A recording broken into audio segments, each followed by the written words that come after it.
Bismillahirrahmanirrahim. Dear viewers, Assalamu alaikum wa rahmatullahi ta'ala wa barakatuh. We are here with our program, Islam in the Contemporary World. Naturally, contemporary world requires a lot of knowledge, lot of interaction, and research based on impartiality. These are the major issues in the world related to our activities, what we conceive, what we think, what we decide. So decision making is a pure output of our education, and today's topic of discussion would be very interesting, and I believe you would be enjoying with our discussion. Think what we are going to discuss. Naturally, it's about education. Education with reference to Islam and the modern education. We can call it the contemporary education. We can say information technology, science, arts, social sciences, so on and so forth. In this connection, we have invited our two important guests, eminent personalities in our studios, and QTV is presenting this beautiful program for the sake of future plan. And what is that? Muslim Ummah particularly, and the humanities of the world especially should think of education, and what kind of education should be received and conveyed to others, emerging generations. This is a big question, and for this purpose we are going to discuss about all these important issues in our program. What kind of decision should be made? Let's see what our experts suggest. Islam in the contemporary world requires a lot of knowledge. Naturally it is.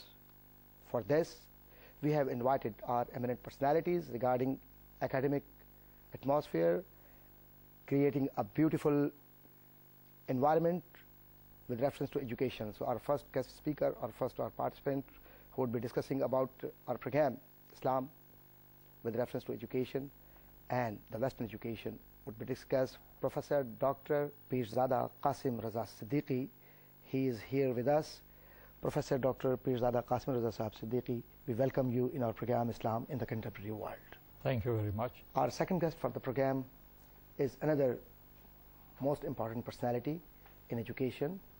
He is Vice Chancellor of Federal Government Urdu University, Science, Arts and Technology, Islamabad campus and Karachi campus.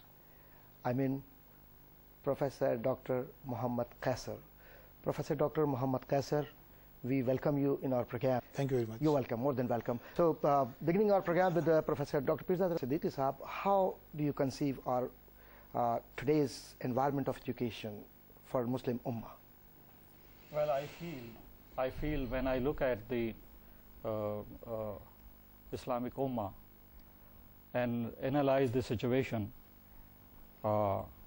I feel that there are some very serious deficiencies regarding education and education systems. First of all, I feel that the education should be made available to all those who are requiring that. And you know, as a globally, as you can see, that knowledge, information is the absolute essential part of our life, our society. If you want to have the systems in your society, these systems should be based on knowledge. Knowledge. What kind of knowledge should be and there? That's why we say, I mean, we require and we need, not we, everybody in the world, everything should be knowledge based. If the economy is there, this should be knowledge based. If something else, that should be knowledge based. Why knowledge based? Because if it is not knowledge based, then it will not be sustained. To be sustained, sustainable, it should be knowledge based. So it would be giving you a fruitful result while you use your knowledge for the sake of betterment of humanity. That's right, yes. Because knowledge can be used or abused for using a particular group, for particular people. So knowledge is for all, and we should go to seek knowledge for the sake of betterment of ummah, for the sake of betterment of human being, because we don't differentiate that humanity is a creation of God. And Allah subhanahu wa ta'ala has created entire universe, and out of universe, the human being, they are here to perform their duties for the sake of human services. While knowledge is used against humanity, it means that it is a big question mark for the people, those who are misusing knowledge against humanity. In Islam, the most important is the humanity. Exactly. And humanism. Yeah. Whatever we do, this is the Islamic teaching, that you should do something good for the humanity. Yeah. Something good for the people. Whole Quran is for this. Yes. Whole life of Nabi Kareem Sallallahu Alaihi Wasallam is for this. So in this program, I think the very basic concept and very basic thing to be discussed is that we must put a question, a very simple question, that in Islamic Ummah, the people are there, a lot of people, you know, are they given opportunity for basic education? And when they will acquire basic education, there will be more chances to go into the higher education, research, development. So basic education is very important. What I feel and what I see, that in many parts of the world where there are Islamic societies, the availability of the basic education is not in a very good shape. It is not available to all. The system should be that it should be available to all in every respect, because not because that we are globally, we are, you know, in the whole world, you know, we're part of a globe, but I feel that it is because this is the basic teaching of the Islam. That education, basic education, should be compulsory for each man and woman. Yeah. And we have seen that. Yeah. That in that era where there was expansion of the Islam, you know, to the world, new areas, you know, come under the Islamic influence. Yeah. And many battles and things were going on, that if somebody of the captives, they teach the needy people who are seeker of education.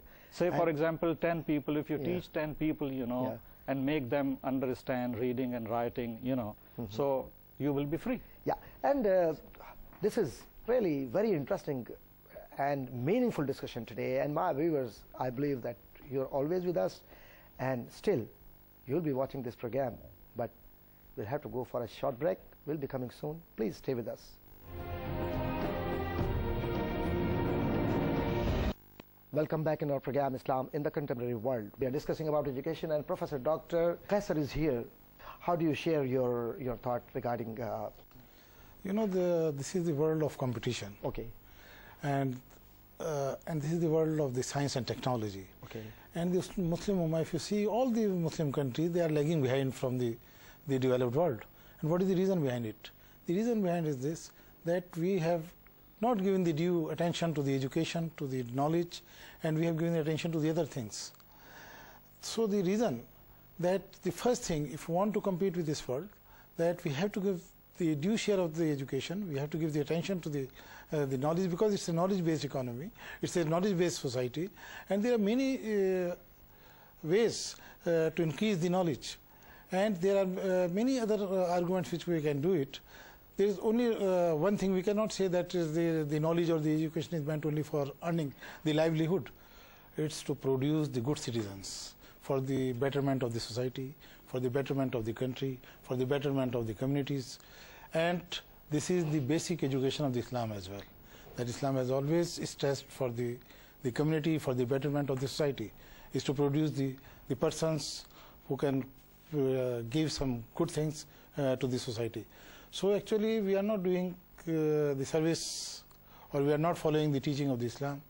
What we are doing, we are just following here and there. You mean like we are promoting education, but we don't find any foundations for the education. So how could we get rid of this problem? So the first thing, we have to understand the importance of the education. We have to understand the importance of the knowledge, that what knowledge and the education can play a a vital role for the betterment of society, for the elevating the economy of the country, and for producing the development of the country. So first thing, we have to understand the importance of the education. And then if we understand the importance of the education, then we have to be very serious for education. So, sir, Professor Dr. Pirzada, Qasim Raza, Siddiqui sahab, what we observe in the pages of history of Islam and the beautiful era or the golden days of Muslim Ummah, still we are living in the paradise of thought, or we are searching for our real destination? Well, we must search for our real destination. Yeah. And occasionally there are chances when you can get and you can get forward. So in Islamic societies throughout the world, and in many places where we see that there is a deficiency of knowledge, deficiency of education, deficiency of scholarship, deficiency of research and modern science and technology, we have to create a critical mass of those people, those who are known as stakeholders.